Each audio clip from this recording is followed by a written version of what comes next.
Bismillahirrahmanirrahim. Assalamualaikum warahmatullahi wabarakatuh. Alhamdulillah wassalatu wassalamu ala Rasulillah wa ala alihi wa sahbihi wa mawalah wa la hawla wa la quwata illa billahi wa ba'd. Allah Subhanahu wa ta'ala berfirman, wa minan nasi man yattakhidhu min dunillahi andadan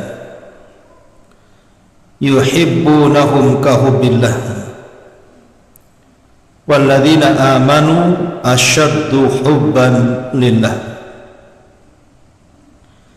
Dan sebagian manusia ada orang-orang yang menyembah tandingan-tandingan selain daripada Allah. Mereka mencintainya sebagaimana mereka mencintai Allah. Adapun orang-orang yang beriman, maka mereka sangat cinta kepada Allah Subhanahu wa ta'ala.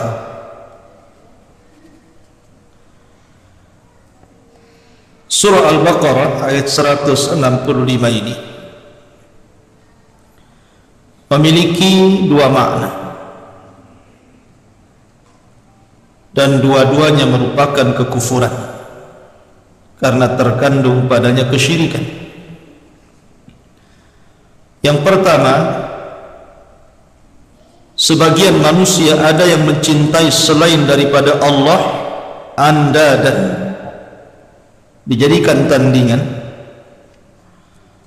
Artinya ada sebagian orang yang beriman itu satu sisi dia mencintai Allah, sisi lain dia mencintai selain daripada Allah Subhanahu wa ta'ala. Jadi satu waktu dia sangat mencintai Allah, di waktu yang sama dia juga cinta kepada selain Allah.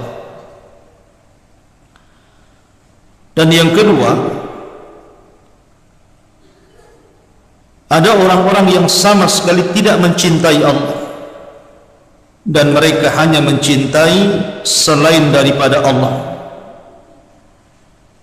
dan dua-duanya kekufuran. Karena tidak boleh seseorang itu melakukan kesyirikan dalam hal mahabbatullah, kecintaan kepada Allah Subhanahu wa ta'ala. Makanya kemudian Allah Subhanahu wa ta'ala berfirman, walladzina amanu asyaddu hubban lillah. Dan orang-orang yang beriman, mereka sangat cinta dengan Allah Subhanahu wa ta'ala. Di sini mu'alif rahimahullahu ta'ala memasukkan bab ini dalam bab tauhid,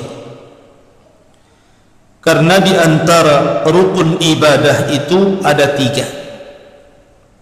Salah satunya adalah al-mahabbah, menanamkan perasaan cinta kepada Allah Subhanahu wa ta'ala. Yang kedua, al-khawfu minallah, takut dengan Allah Subhanahu wa ta'ala. Dan yang ketiga, ar-raja minallahi azza wa jal, berharap kepada rahmat Allah Subhanahu wa ta'ala. Ini disebut rukun ibadah. Kalau seandainya kemudian seseorang mencintai selain daripada Allah, melebihi kecintaan dia kepada Allah, berarti dia telah melakukan kesyirikan dalam bab al-mahabbah, kecintaan. Ma'asyiral muslimin yang dimuliakan Allah Subhanahu wa ta'ala, Nabi sallallahu alaihi wasallam mengajarkan kepada kita bagaimana caranya kita mencintai Allah Subhanahu wa ta'ala. Di dalam sebuah ayat yang dikatakan oleh Hasan al-Basri sebagai ayat ikhtibar namanya. Ayat ikhtibar itu ayat ujian. Karena ada sebagian orang mengaku mencintai Allah Subhanahu wa ta'ala dan Rasulnya, maka turunlah ayat, qul in kuntum tuhibbunallaha fattabi'uni yuhibbukumullah. katakan kepada kaum itu, kalau mereka merasa cinta kepada Allah Subhanahu wa ta'ala, maka ikuti aku, maka dengan itulah Allah akan mengampuni dosa-dosa kalian. Berarti ketika kita kemudian mengaku sangat cinta dengan Allah, maka harusnya bentuk cinta itu diwujudkan dengan mengikuti ajaran Rasulullah. Karena tidak mungkin Anda mewujudkan cinta kepada Allah kalau kita tidak mencintai Allah sebagaimana Rasulullah mencintai Allah. Bagaimana caranya? Karena hanya dengan itu. Makanya para ulama mengatakan bahwa ada orang-orang yang hanya mencintai Allah di lisan saja, dalam hatinya mereka tidak mencintai Allah. Seperti siapa? Orang-orang munafik. Orang-orang munafik itu hanya mencintai Allah di lisan saja, tapi dalam hatinya membenci Allah Subhanahu wa ta'ala. Dari sini tidak ada guna keimanannya. Padahal semakin cinta seseorang kepada Allah, semakin tinggi keimanan dia kepada Allah Azza wa Jalla. Bahkan dalam kondisi apapun, karena manusia itu kan tidak lepas dari ujian. Dalam ujian apapun, kalau seseorang tertanam kecintaan kepada Allah Subhanahu wa ta'ala dan tidak mencintai selain Allah, maka ujian berat apapun terasa ringan bagi dia. Ketika seseorang kemudian kehilangan harta, karena tidak cinta dengan harta, dia tenang saja, karena hatinya hanya cinta dengan Allah Azza wa Jalla. Itulah makna zuhud.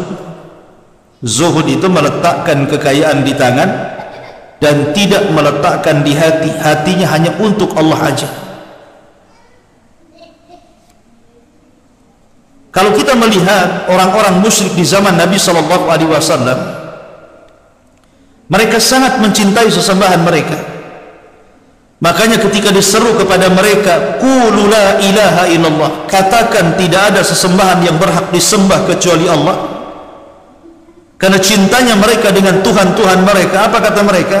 Aja'alal alihata ilahan wahid, inna hadha la syai'un ujab.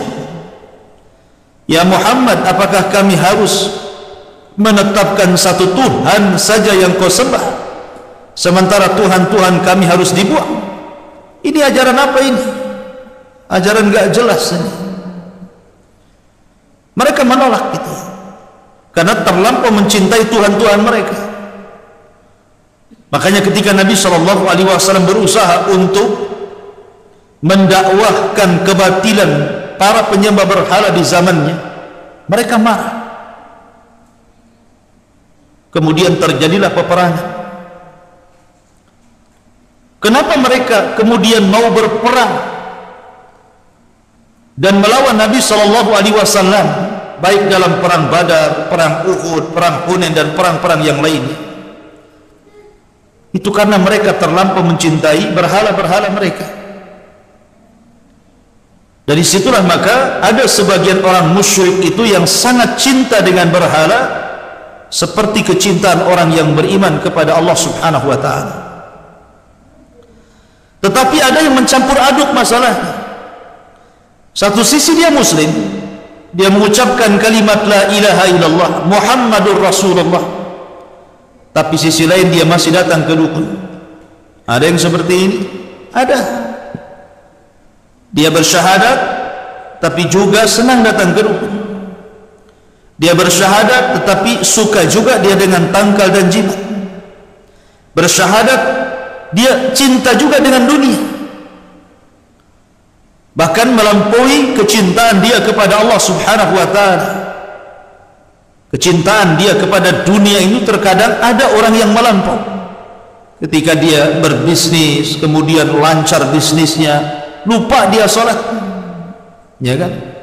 Hakikatnya dia telah menjadikan harta itu berhala selain daripada Allah. Kalau dulu di zaman Rasul, orang-orang musyrik itu menyembah Lata, Uzza, Manat, Khubal gitu ya.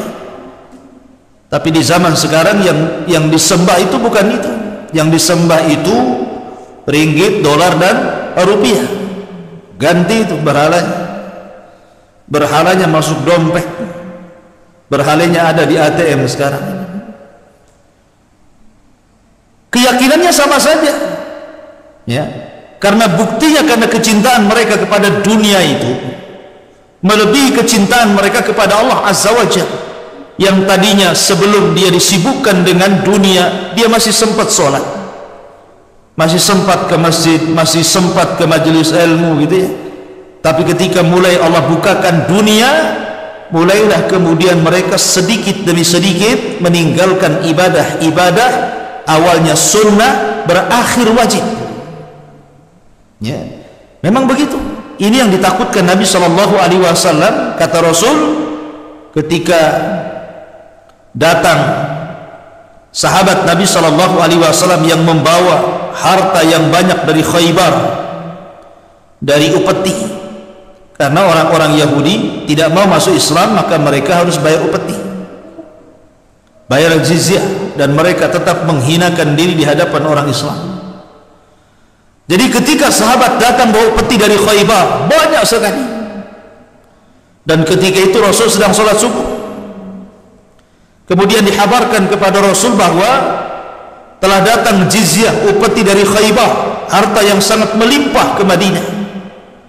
Nabi langsung khutbah dan berdiri dan mengatakan, aku tidak takut kepada kalian akan kefakiran. Kata Nabi SAW, aku tidak takut kepada kalian kalau kalian itu ditimpa kefakiran gitu. Mal faqra ahsya alaikum, bukanlah kefakiran itu yang aku takutkan menimpa kalian, walakin ahsya an tubsatad dunya. Ini yang ditakutkan Rasul. Tapi yang saya takutkan kalau dunia dibentangkan kepada kalian, fatanafasuha kama tanafasal ladina min qablikum wa tuhlikakum kama ahlakatkum. Kemudian kalian berlomba-lomba mengejar dunia, persis seperti orang dulu berlomba-lomba mengejar dunia. Akhirnya kalian akan dihancurkan sebagaimana orang dulu sudah dihancurkan. Karena dunia ini bisa menjadi berhala. Terkadang orang lebih mencintai dunia dibandingkan mencintai Allah Subhanahu wa ta'ala. Ya. Bahkan ada orang yang takut kepada istri tapi tidak takut kepada Allah. Ada? Ya. Sama istrinya dia takut, tapi sama Allah dia nggak takut. Ya. Ada orang yang lebih mencintai istrinya jauh dibandingkan mencintai Allah Subhanahu wa ta'ala. Ada orang yang lebih mencintai anak-anaknya dibandingkan kecintaannya dia kepada Allah. Ada orang yang lebih mencintai hartanya, rumahnya, mobilnya, ATM-nya dibandingkan kecintaan dia kepada Allah. Padahal Allah mengatakan, walladzina amanu asyaddu hubban lillah. Orang-orang yang beriman itu harusnya lebih mencintai Allah Subhanahu wa ta'ala. Lihat, Allah pertegas di sini dalam ayat selanjutnya dalam At-Taubah 24. Allah mengatakan, qul in kana aba'ukum wa abna'ukum wa ikhwanukum wa azwajukum wa ashiratukum wa amwalun iqtaraftumuha wa tijaratun takhshawna kasadaha wa masakinu tardawnaha ahabba ilaikum minallahi wa rasulih wa jihadin fi sabilihi fatarabbasu hatta ya'tiyallahu bi amri. Katakan ya Muhammad kepada mereka umatmu itu, jika bapak-bapak kalian, anak-anak kalian, saudara-saudara kalian, istri-istri kalian, keluarga kalian, harta kekayaan kalian yang kalian usahakan, perniagaan yang kalian khawatirkan akan kerugiannya, rumah-rumah, tempat-tempat tinggal kalian, itu semua lebih kalian cintai daripada mencintai Allah, daripada mencintai Rasulullah, daripada mencintai jihad, maka tunggulah sampai Allah mendatangkan keputusannya kepada kalian.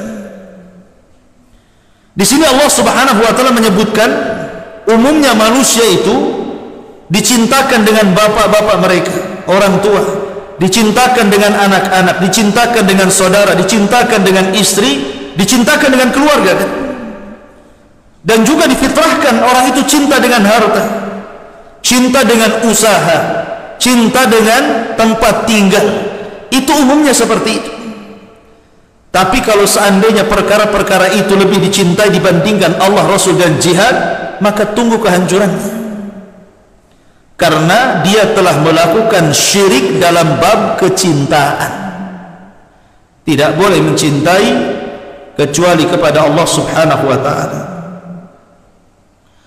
Al-Imam Al-Bukhari dan juga Muslim meriwayatkan dari Anas bin Malik bahwa Rasul bersabda, "La yu'minu ahadukum hatta akuna ahabba ilaihi min walidihi wa walidihi wan nasi ajmain." Tidak beriman dengan sempurna seseorang di antara kalian sehingga aku, kata Rasulullah, lebih dicintai daripada anak kalian, orang tua kalian, bahkan manusia-manusia yang kalian cintai sekalipun. Umar bin Khattab datang kepada Nabi SAW ketika dia masuk Islam. Kemudian dia mengatakan, "Ya Rasulullah, sesungguhnya engkau lebih aku cintai dari semuanya, dari orang tuaku, dari istriku, dari anakku, dari hartaku, semuanya engkau lebih aku cintai kecuali dari diriku." Dia mengecualikan.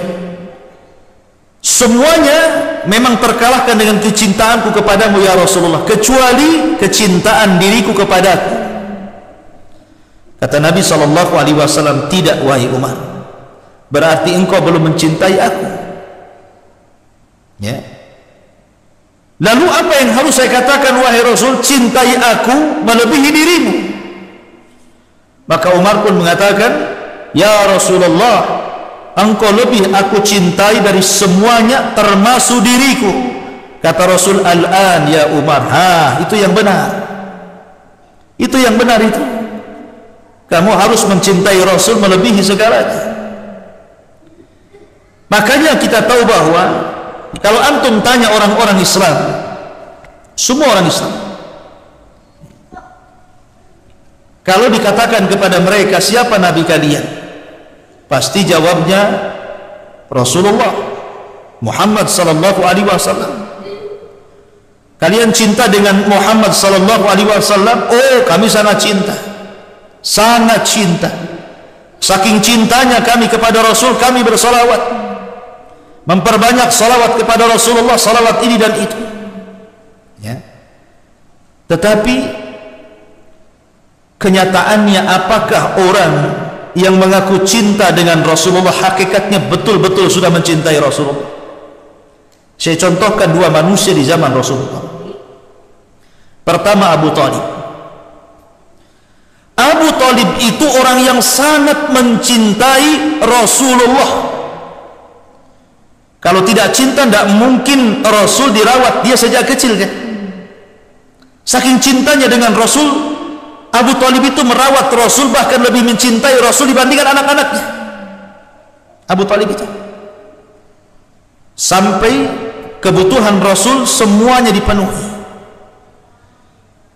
Ketika Nabi SAW di usia 12 tahun, Nabi hendak diajari dagang oleh Abu Talib karena cintanya kepada Rasulullah. Diajak dagang ke Syam, tapi di tengah jalan berjumpa dengan seorang rahib, Buhairah rahib, dan meminta agar Abu Talib mengembalikan Rasul ke Mekah karena ada tanda-tanda kenabian kepada anak itu. Kalau orang Yahudi tahu yang ada di Syam, tentu orang-orang Yahudi akan membunuhnya. Dikembalikan Rasul. Maka Nabi SAW hidup di Mekah menjadi penggembala bertahun-tahun. Ma min nabiyyin illa wara'al ghanam. Tidak ada satupun nabi kecuali penggembala kambing. Maka Nabi SAW sampai kemudian menikah dengan Khadijah dan memiliki banyak anak. Sampai di usia 40 tahun Rasul kemudian diangkat menjadi Nabi dan Rasul. semua paman-paman Nabi sallallahu alaihi wasallam kecuali Abu Talib, Hamzah dan Abbas yang masuk Islam. Abu Talib tidak masuk Islam, tapi sangat mencintai Rasulullah padahal tidak masuk Islam. Tapi paman-paman yang lainnya, Abu Lahab, tetangga-tetangganya, tokoh-tokoh Quraisy sangat membenci Nabi sallallahu alaihi wasallam. Ketika itu Nabi sallallahu alaihi wasallam berdakwah sendirian, kemudian istrinya masuk Islam, kemudian anak-anaknya masuk Islam, kemudian kawan-kawannya hanya segelintir orang. Tidak ada yang bisa menjadi backing Rasul ketika itu untuk menjaga keselamatannya. Hanya dua manusia. Pertama istrinya karena kekayaannya, yang kedua pamannya Abu Talib karena dia raja Arab, pemimpin Arab dari Quraisy, dari Bani Hashim. Sehingga orang-orang yang tidak suka dengan Rasul sallallahu alaihi wasallam tidak bisa menyentuh Rasul dengan perbuatan, hanya bisa mencela dengan kata-kata. Kenapa? Karena mereka tahu posisi Rasul ada Abu Talib masih hidup. Makanya ketika mereka hendak menghentikan dakwah Rasul, yang dijumpai tidak langsung Rasul, mereka datang kepada Abu Talib karena tahu Abu Talib melindungi Rasulullah. Mereka meminta kepada Abu Talib, ya Abu Talib, inna ibna akhi qad saffaha dinana wa farraqa jama'atana. Ya, kemudian wasabba ahlamana. Wahai Abu Talib, lihat tuh anak saudaramu si Muhammad, berkali dia menjelek-jelekan agama kami, membodoh-bodohkan bapak moyang kami, dan menjelek-jelekan Tuhan-Tuhan kami, serta memporak-porandakan jamaah kami. Tolonglah, sebelum kami bergerak, kau nasihati dulu dia. Datang Abu Talib menasihati Rasulullah dan mengatakan, ya Muhammad, ya ibna akhi, wahai anak saudaraku, ini orang-orang Quraisy sudah mulai mengancam, mulai bertindak, mulai akan menyakiti dirimu karena kamu begini dan begitu.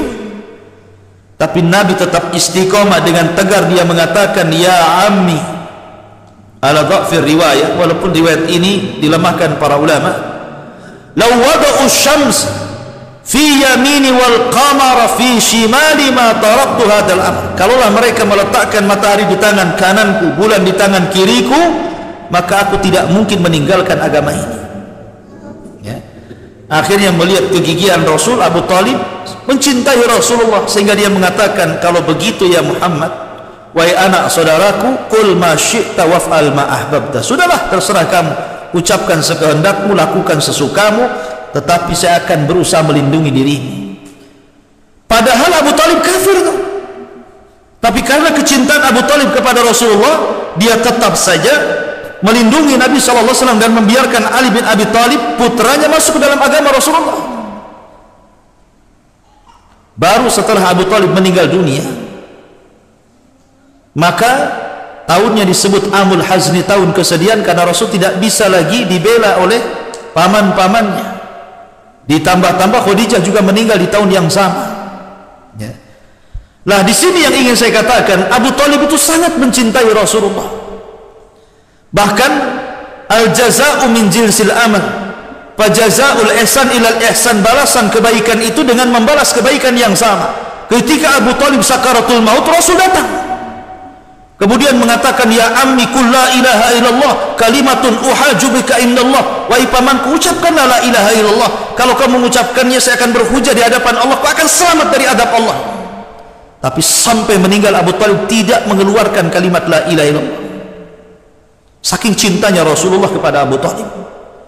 Bahkan ketika Abu Bakar membawa ayahandanya Abu Quhafah masuk Islam, ya, kemudian berbaiat kepada Rasulullah dan mengucapkan dua kalimat syahadat, Abu Bakar menangis. Kata Rasulullah, ya Abu Bakrin, lima tabki. Wahai Abu Bakar, kenapa kau menangis? Harusnya kau bahagia, orang tua masuk Islam.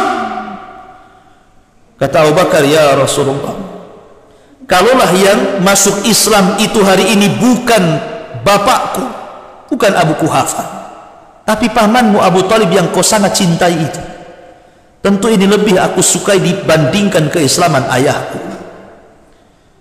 Abu Bakar ingin membagi kebahagiaan dengan Rasulullah, sehingga dia mengatakan seperti itu karena Rasul sedih karena kematian Abu Talib dan tidak masuk Islam. Makanya ketika matinya saja Rasul berdoa untuk supaya Allah mengampuni dosanya, tetapi Allah turunkan ayat, makana lin nabi an yastaghfiru lil musyrikina walau kanu ulil qurba. Tidak layak bagi seorang nabi meminta ampun kepada Allah untuk orang musyrik walaupun kerabat dekatnya sekalipun pamannya sendiri, ya kan? Tapi lihat akhirnya, kata Nabi SAW, aku melihat Abu Talib itu berada dalam gelombang api neraka. Kemudian Allah memberikan syafaat kepadaku untuk meletakkan Abu Talib di neraka yang paling dangkal, hanya sampai tumitnya saja, tapi cukup mendidihkan kepalanya. Tapi Abu Talib tidak keluar dari neraka, cuman diringankan adabnya. Harusnya kecintaan kepada Rasul SAW menyelamatkan Abu Talib dari neraka, tapi Abu Talib tidak masuk surga, tetap aja di neraka dia. Kenapa demikian? Karena kecintaan tanpa ada ittiba, mencontoh Rasulullah, maka itu kecintaan yang semu.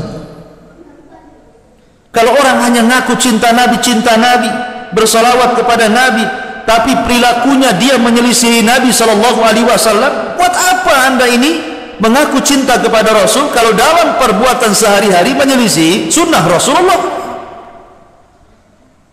Maka cinta itu harus dibuktikan, ya, bahwa sebuah pengakuan tanpa bukti maka itu hanya hayalan belaka. Ini contoh kisah kecintaan Abu Talib, tidak manfaat bagi Abu Talib, tetap saja masuk neraka dia. Kemudian contoh yang kedua, contoh seorang tokoh munafik Madinah, Abdullah bin Ubay bin Salul. Itu tokoh munafik Madinah. Dia ketika dalam posisi terjepit karena banyak orang-orang Khazraj dan Aus masuk Islam, sementara dulu dia digadang-gadangkan menjadi tokoh kedua kabilah yang untuk mendamaikan, karena setiap hari dua kabilah ini selalu berperang. Nah, Abdullah ibn Salul ini bijak orangnya. Di masa jahiliyah dia bisa mendamaikan dua kabilah ini. Tapi ketika datang Rasul ke Madinah, dua kabilah ini masuk Islam. Maka terpojoklah posisi Abdullah bin Ubay bin Salul. Enggak mungkin dia jadi pemimpin karena Khazraj dan Aus sudah jadi orang Ansar, tentu mereka akan memilih Rasulullah. Ketika kemudian Allah perlihatkan kekuatan Islam di Madinah, takut dia. Akhirnya dia pun pura-pura masuk Islam karena terancam jiwanya. Bersahabat dia, kemudian pura-pura mendekati Rasulullah, kemana-mana bersama Rasulullah, sholat di belakang Rasul, zakat kepada Rasulullah, ibadah dengan Rasulullah, berjihad dengan Rasul, pura-pura saja itu karena mempertahankan jiwanya, takut terancam. Dia ittiba loh ya, mengikuti sunnah Rasulullah loh ya, tetapi hatinya dipenuhi dengan kebencian. Tidak ada cinta sama sekali dalam hatinya Abdullah bin Ubay ini kepada Nabi SAW. Maka sehebat apapun ittiba, mencontoh Rasul SAW, kalau tidak ada mahabbah, kecintaan dalam hatinya kepada Rasul, percuma ittibanya, ya. Maka harus digandengkan. Abu Talib cinta dengan Rasul tanpa ittiba, hatinya cinta kepada Rasulullah, tapi kan tidak ada ittiba. Ini si Abdullah bin Ubay ini terbalik. Dia sangat ittiba tapi hatinya tidak ada kecintaan kepada Rasulullah. Maka dua-duanya masuk neraka. Turunlah ayat kepada Abdullah ibn Ubay bin Salul, innal munafiqina fi darkil asfali minan nar. Orang-orang munafik akan diletakkan di intip neraka yang paling dalam. Maka antum harus pahami bahwa ittiba itu identik dengan hal-hal yang zahir, yang nampak. Seseorang hendaklah berucap mengikuti sunnah Rasul, seseorang hendaklah berbuat mengikuti sunnah Rasul, seseorang hendaklah beribadah yang nampak mengikuti sunnah Rasul, tetapi juga hatinya harus dibarengi dengan kecintaan kepada Rasulullah. Maka kecintaan dalam hati, kemudian perbuatannya betul-betul ittiba, barulah anda dikatakan mencintai Rasulullah. Seperti Abu Bakar, Umar, Utsman, Ali, sahabat yang dijanjikan masuk surga dari 10 sahabat pilihan, dan sahabat-sahabat yang lainnya yang betul-betul mencintai Rasul dalam hatinya, dan dibuktikan lewat perbuatannya. Itulah makna dari kecintaan. Tapi kalau dia mencintai Rasul, satu sisi mencintai yang lainnya, maka ini bukan seperti itu. Makanya kita lihat orang-orang yang mencintai Allah dan Rasulnya dengan orang-orang yang tidak mencintai Allah dan Rasulnya. Kenapa di sini ada bab? Ada sebagian orang itu mencintai selain Allah, lebih mencintai Allah kan? Contoh, saya contohkan. Dalam sebuah tatanan negara, ada negara itu yang berhukum bukan dengan hukum Allah. Ada negara itu yang tidak berhukum dengan hukum Allah. Bahkan yang membuat hukum itu ya negara itu sendiri. Ya, orang-orang yang membuat undang-undang itu ya orang-orang yang kemudian berada di posisi-posisi tertentu yang dipilih oleh negara, kan begitu. Terkadang hukum yang dibentuk itu tidak sebagaimana hukum Allah. Bahkan ada hukum yang menyelisih hukum Allah. Kalau seandainya kita menghadapi hukum yang tidak turun dari Allah Subhanahu wa ta'ala dan cenderung menyelisih hukum Allah, kita suka, kita redha, kita mendukung, berarti Anda masuk kepada syirkul akbar. Pemerintah melegalkan LGBT, wah mantap, karena dia banci juga, waria juga, senang dia. Ini yang saya tunggu-tunggu. Ya, susahnya saya harus sembunyi-sembunyi, sekarang sudah legal. Mudah-mudahan ada perkawinan yang sah, katanya. Senang dia. Yang ditunggu-tunggu ini ada. Ini pemerintah ngadakan nih undang-undang LGBT. Dia reda pula, senang pula, nunggu-nunggu kapan itu. Orang ini telah kufur, syirkul akbar, syirik besar. Kenapa? Karena dia reda masalahnya dengan hukum di luar daripada hukum Allah. Ya, pemerintah melegalkan lokalisasi, melegalkan khamar, oh ahli maksiat senang, oh mantap ini. Ya, kalau dia sampai redha, sampai senang, sepakat, setuju, oke, mantap, syirkul akbar, syirik besar. Ya. Yang kedua, kalau seandainya dia tidak redha hatinya, aduh rusak ini, kenapa kemudian LGBT kok dikasih undang-undang? Dia tidak suka, karena dia juga bukan LGBT, Bapak. Dia nggak cinta, tapi dia sepakat. Hatinya tidak suka, tapi perbuatannya sepakat. Maka ini syirkul asghar, karena ada kesepakatan, cuman hatinya tidak redha. Ya. Kemudian yang ketiga, dia tidak redha, tidak cinta, dan tidak sepakat. Cuman bagaimana kita hidup di negeri seperti ini? Kita bukan hidup di negeri yang murni 100% memang ditegakkan hukum Islam. Ya terpaksalah kemudian mengikuti yang ada. Maka ini tidak ada dosa, tidak syirik akbar dan tidak syirkul asghar. Karena kita tidak bisa apa-apa di sini. Tapi dalam hatinya kita mengingkari itu tidak benar dan kita tidak sepakat. Tapi karena kita hidup di sebuah negara yang ada undang-undang, ada aturannya, bahkan kemudian kalau kita membangkang kemudian ada pasal-pasal yang mengikat kita, akhirnya kita dianggap kriminal, radikal dan yang lainnya, ya akhirnya kemudian mau dikata ya sudah, mengikut saja. Maka orang yang seperti ini yang umumnya di negara-negara yang ma'ruf gitu ya, negara-negara Islam, maka tidak berdosa. Yang berdosa itu satu tadi syirik akbar, kalau dia redha, dia cinta, dia sepakat.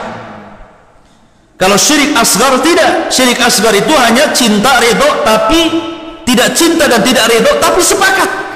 Wallahu a'lam. Ini yang bisa saya sampaikan. Mudah-mudahan ada manfaatnya. Subhanakallah bihamdika, asyhadu an la ilaha illa anta, astaghfiruka wa atubu ilaik. Allahu ta'ala alam. Assalamualaikum warahmatullahi wabarakatuh.